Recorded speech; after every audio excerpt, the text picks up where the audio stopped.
dit, il a tellement de choses à nous dire. Mais Webster, il y a une question qui me tourmente, et vraiment qui me tourmente. Là, ton père est historien. Excusez-moi hein, si je parle un petit peu de ta famille. J'ai fait la route avec ta blonde et Amel. On a beaucoup parlé. Tu es d'une famille vraiment politique. Je pense que ta fille qui est là, elle est déjà dans le contrat racial. Donc, une famille très, très politique. Et je voudrais savoir, Webster, et comment toi, Webster, en dehors de... Comment tu vois, en fait, comment tu vois, et que je te pose une question complètement décalée, comment tu vois la tendresse à mettre dans la lutte? Parce que je pense qu'il y a une lutte, mais pour réussir la lutte, il nous faut un peu de tendresse dans notre contrat avec nous-mêmes.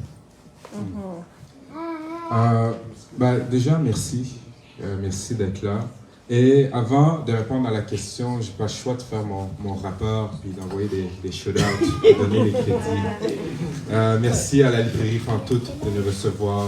À chaque fois je rentre ici, on me reçoit à bras ouverts et merci. Quand on a parlé de faire un lancement à Québec, ben pour moi c'est indéniable qu'il fallait faire ça ici.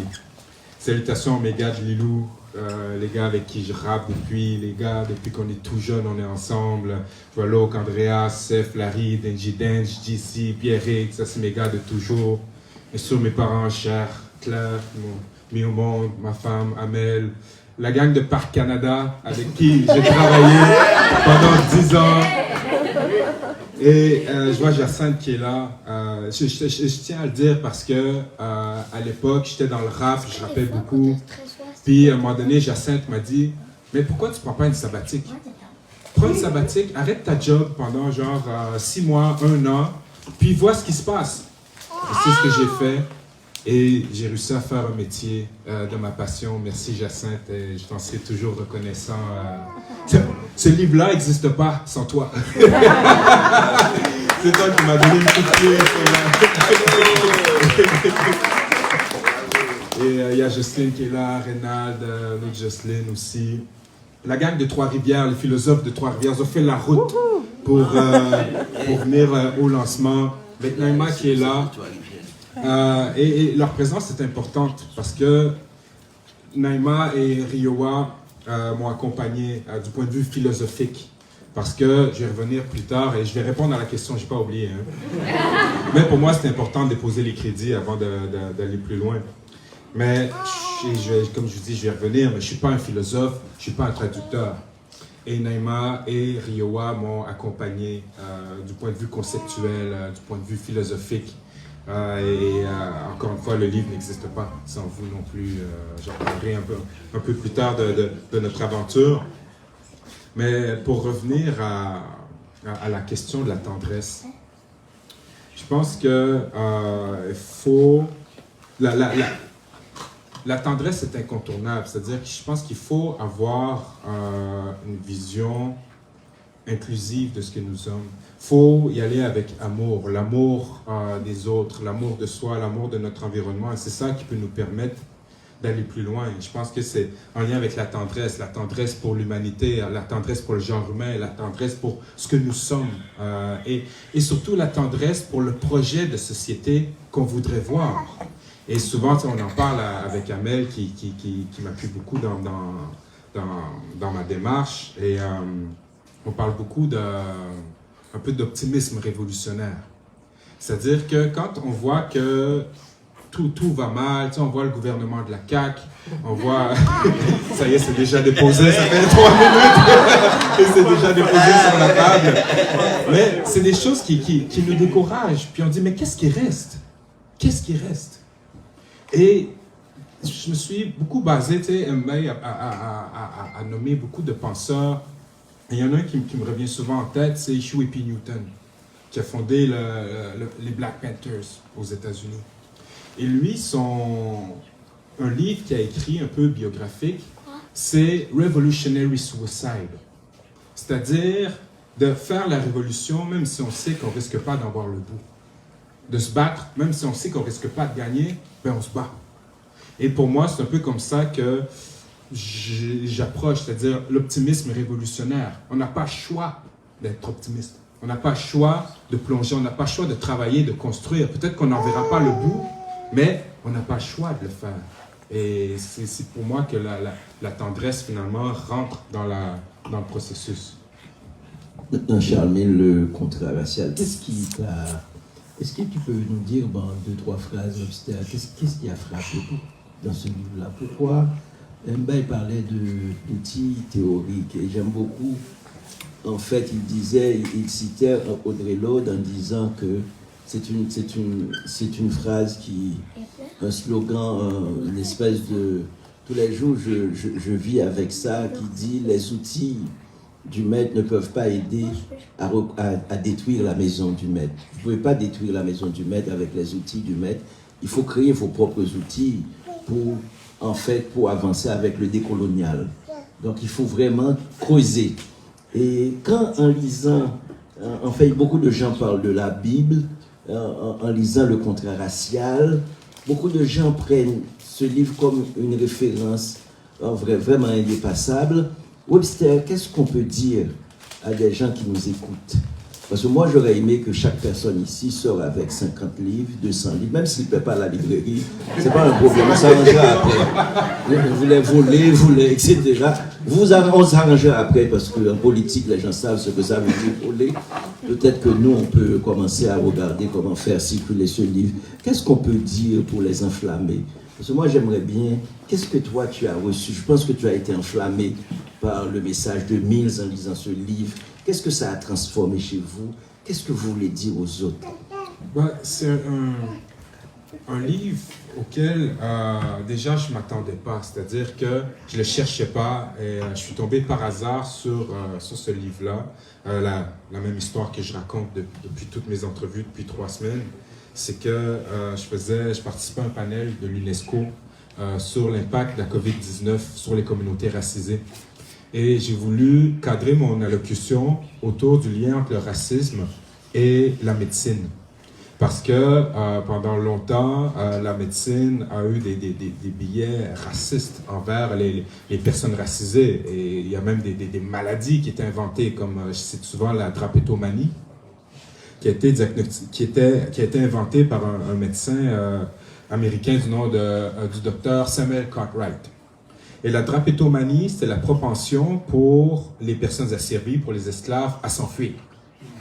Ces gens s'enfuyaient pas parce que c'était des êtres humains qui voulaient se réapproprier leur humanité, mais s'enfuyaient parce qu'ils étaient malades. Ils souffraient de drapétomanie. Et les soins, finalement, pour les soigner, c'était enduire le corps d'huile et donner des coups de fouet.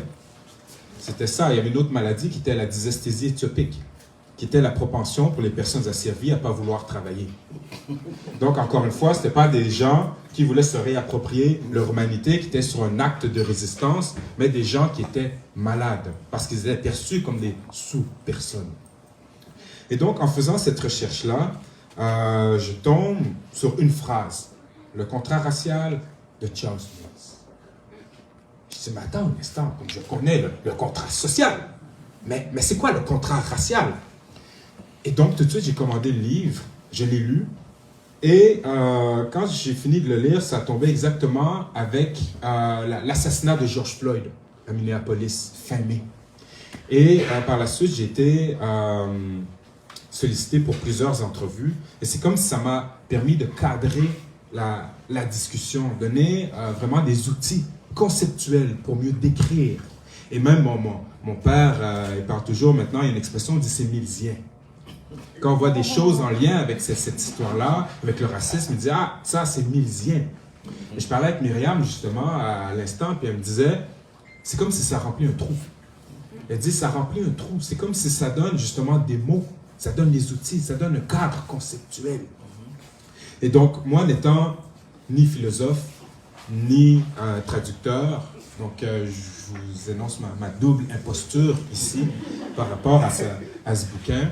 Mais quand je l'ai lu, et je me suis rendu compte que c'est jamais traduit en français, je dis mais comment 25 ans c'est jamais traduit en français? J'ai dit si c'est pas traduit là, ça sera jamais traduit. Et je me suis dit je vais pas attendre que quelqu'un décide de le traduire, comme on dit, lancer ça dans l'univers. Non, c'est trop vague, là. Je lance ça dans l'univers, ça va retomber dans 50 ans. Donc, je dis, tu sais quoi, je ne suis pas philosophe, je ne suis pas traducteur, je vais le faire. Et c'est là que je vous ai approché, puis vous m'avez dit, ça y est, on le fait. Et ce qui est particulier, c'est que Yara, avec qui tu travailles, quand elle m'a appelé pour me dire qu'on avait les droits, c'était un jour d'octobre, je ne me souviens plus quel jour, mais elle m'appelle un midi, elle me dit, ça y est, on a les droits. Je suis rentré chez moi, j'ai ouvert mon ordinateur, je me suis assis et j'ai commencé à traduire. Il n'y avait même pas de contrat signé, il n'y avait pas rien, mais je suis comme, ça y est. Puis je suis parti sur 1 an et demi, quotidien. Chaque jour. Voilà. Chaque nuit. Exact. Mon épouse est là, elle peut en témoigner. On a vécu avec Charles Mills chez nous. Puis j'étais, ah, Amel, tu sais quoi, blablabla. Elle était comme, bon, va te coucher là. Et donc, ce texte-là m'a tellement parlé parce qu'effectivement, ça a mis des mots. Et je le répète, je ne suis pas philosophe, mais je comprenais l'histoire qui était racontée. Et c'est quelque chose que je ressentais, quelque chose que je vivais, quelque chose que je connaissais sans nécessairement en connaître les mots et pouvoir mettre les mots aussi clairement que Mills le faisait. Et c'est comme ça que j'ai voulu le traduire. Puis, ben, je me souviens, je disais ça à mes parents, puis ils me disaient, t'es fou. T'es fou. Mais, oui. Puis, à un moment donné, à mi-chemin, je me suis rendu compte, ouais, je suis fou. Et j'ai eu un stress. J'ai eu un stress parce qu'à ce moment-là, quand j'ai commencé à dire à des gens que je traduisais le contrat racial à des philosophes, oh, quoi? Tu traduis le contrat du livre. Et je me suis dit, ah, man, c'est l'œuvre de la vie de cet homme-là. Et moi, non philosophe, non traducteur, je m'attaque à l'œuvre de sa vie. Et c'est là que j'ai eu le stress et c'est là que Naïma est entrée en jeu parce qu'elle m'a accompagné et elle m'a rassuré aussi à chaque tournant où je suis comme, ah, man, j'espère que je ne vais pas gâcher son œuvre. Parce qu'il y a une dame que j'ai rencontrée, une autrice basée en France, caribéenne, qui avait écrit un livre. C'est une femme noire qui écrit un livre. Son livre est traduit en allemand.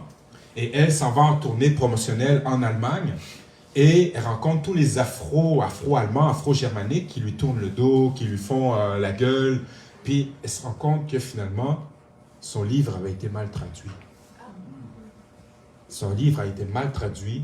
Et les personnes noires en Allemagne lisaient le message contraire que ce qu'elle voulait passer.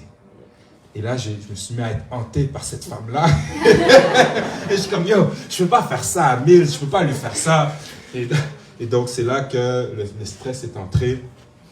Mais pour moi, ma philosophie, mon approche a toujours été, puis mes gars du rap pourront vous le dire, ça a toujours été d'aller vers l'avant. C'est-à-dire, ma porte de sortie, c'est l'avant. Je ne vais pas, à un moment donné, dire non, je ne peux pas, c'est trop dur. Non, tout ce que je peux faire, c'est ma clé, puis avancer. Et donc, c'est ce que j'ai fait jour après jour pendant 1 an et demi. C'est extraordinaire, c'est très bien. Merci à Amel de t'avoir toléré. Vous voyez, il a dit le jour, Amel a dit la nuit. Parce que c'était les deux. Donc pendant 1 an et demi, et puis Naïma est là, j'aimerais qu'on lui dise merci parce que Naïma nous a beaucoup accompagnés. Naïma, ne fait pas pour qu'on puisse te voir là. Et puis en fait, ce qui est important, il y a Riowa, il y a Souleymane Bachir Diaye aussi, l'un des philosophes les plus importants, qui m'a écrit Petit frère sur ce livre-là. Je t'aiderai vraiment parce que je pense que c'est un geste utile. Quand Souleymane Bachir Diaye m'écrit, c'est pas moi qui lui demande, c'est lui qui m'écrit pour me dire ça. Et c'est vraiment. Et là, il fait son séminaire sur l'humanisme, en fait, à l'école normale supérieure en France, sur universalisme et humanisme, parce qu'on pense que les choses noires s'adressent aux noirs. C'est comme on est un ghetto, que c'est vraiment que entre nous. Alors que non, il y a une humanité, il y a une vision du monde, il y a un regard sur le monde, et c'est un regard réel. Et là, pendant 4 mois en France, en fait, des étudiants de tout horizon vont travailler sur Charles Mills. On a Magali Besson, qui nous aide aussi. Parce qu'en fait, ils sont pris avec ce livre parce que personne ne le savait. Et tout le monde pense que c'est quelque chose de fondamental. Donc tout le monde demande, les journalistes demandent, mais c'est quoi ce livre-là? C'est comme s'il y a des questions qui ont été déjà répondues il y a 26 ans. Et puis les gens se posent la question, pourquoi nous, on n'a pas su? Et il y a 2 jours, Lilian Thuram, qui est une amie à moi que j'ai publié La Pensée Blanche, a découvert ce livre et qui m'a dit, mais Rodney, pourquoi tu nous as fait ça? J'ai dit, qu'est-ce que j'ai fait? J'ai dit, tu devais commencer par, mais moi, en publiant ce livre. J'ai dit, mais il m'a fallu attendre que Webster grandisse pour qu'il puisse plus traduire et qu'on puisse publier le livre. Donc, et Lilian Thuram a été faire une télévision, une grande télévision en France, pour parler de contrat racial. Donc, je pense que c'est intéressant de voir. Aujourd'hui, j'ai écrit à Yala Kousikoudi, qui est une philosophe racisée qui est à Paris, qui vient de publier un livre qui s'appelle La dissociation, un roman, et qui publie aussi son œuvre, qui publie aussi sur la philosophie, et qui m'a dit tout de suite qu'elle est disponible en avril, etc. Donc je pense qu'il y a beaucoup de mains tendues sur ce livre. Je ne sais pas qu'est-ce que tu as fait, Webster, si c'est toi. Non, c'est Mills. Toutes ces femmes-là, courent, etc. C'est sûr, moi, c'est pas moi, parce que je ne suis absolument rien là-dedans. Si c'est Mills, mais je pense qu'il y a quelque chose. Il y a une main tendue. Des gens qui affrontent la tempête pour être ici. Je pense qu'on est les meilleurs. Personne ne pourra sortir si ce n'était pas Charles Mills. Tout le monde serait resté chez lui. Donc qu'est-ce qu'on a fait? Quel outil que celui... On a parlé d'outils, Mba a parlé d'outils. Quel est l'outil central, d'après toi, Webster, qu'on peut prendre dans ce livre et utiliser de manière pragmatique? Bien, je vais faire une réponse longue, comme depuis le début. Mais déjà, quand j'ai écrit à Charles Mills pour lui dire que je traduisais son œuvre, déjà, je lui ai écrit pour lui dire que je trouvais qu'il avait développé une théorie du tout. En science, les scientifiques recherchent la théorie du tout. Comment est-ce qu'on peut concilier la théorie quantique, la physique quantique, la théorie de la relativité d'Einstein, tout ça ensemble comme une théorie qui puisse tracer vraiment le fil et rassembler toutes les théories scientifiques. Bien, pour moi, ce que j'ai écrit à Mills, c'est qu'il a réussi à trouver une théorie du tout pour les luttes antiracistes, pour définir, pour clarifier les oppressions sur un schème dit racial.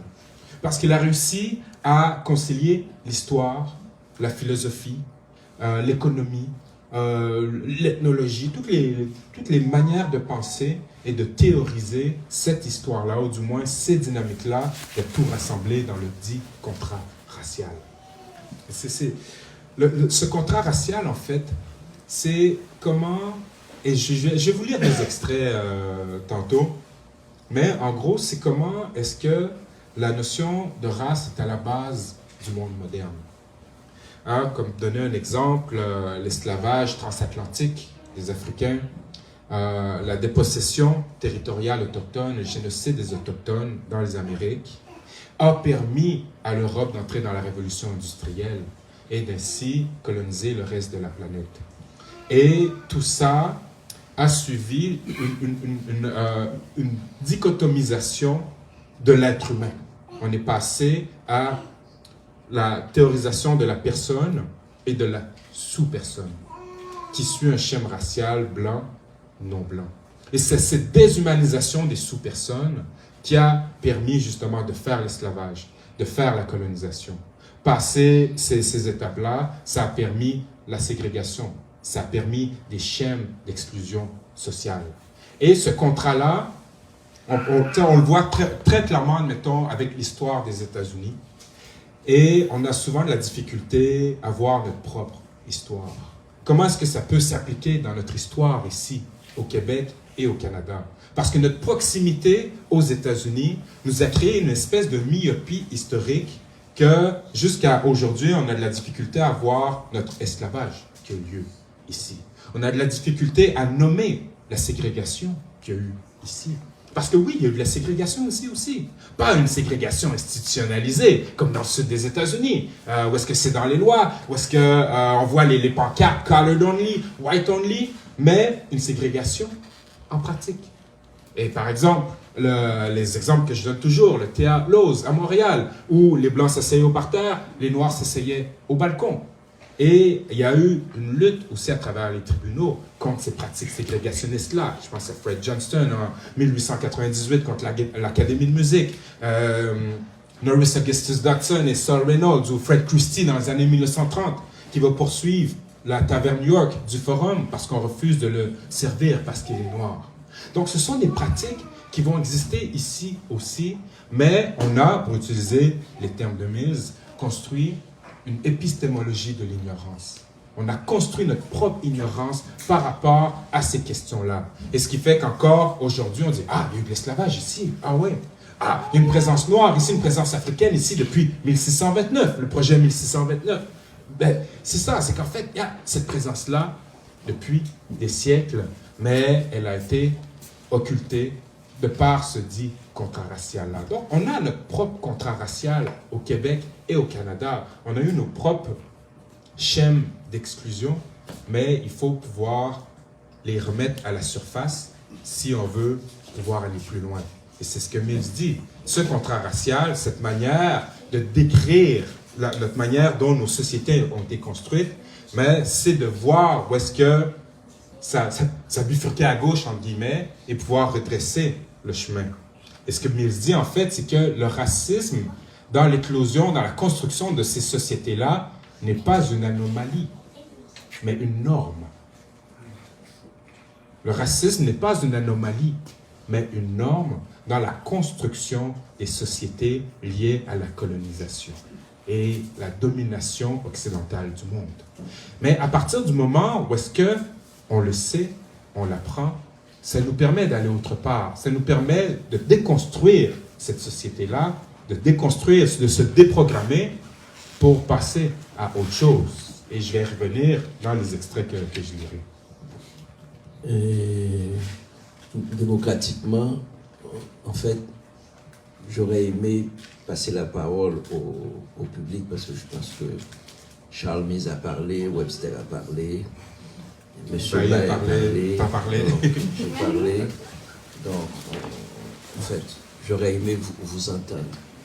Et puis, vous pouvez dire n'importe quoi. Il n'y a pas de juge, il n'y a personne pour vous mettre dehors. Il y a du vin. Donc, je pense qu'on va rendre l'ambiance beaucoup plus conviviale. Je ne sais pas si Naïma a quelque chose à dire, parce qu'elle a beaucoup aidé.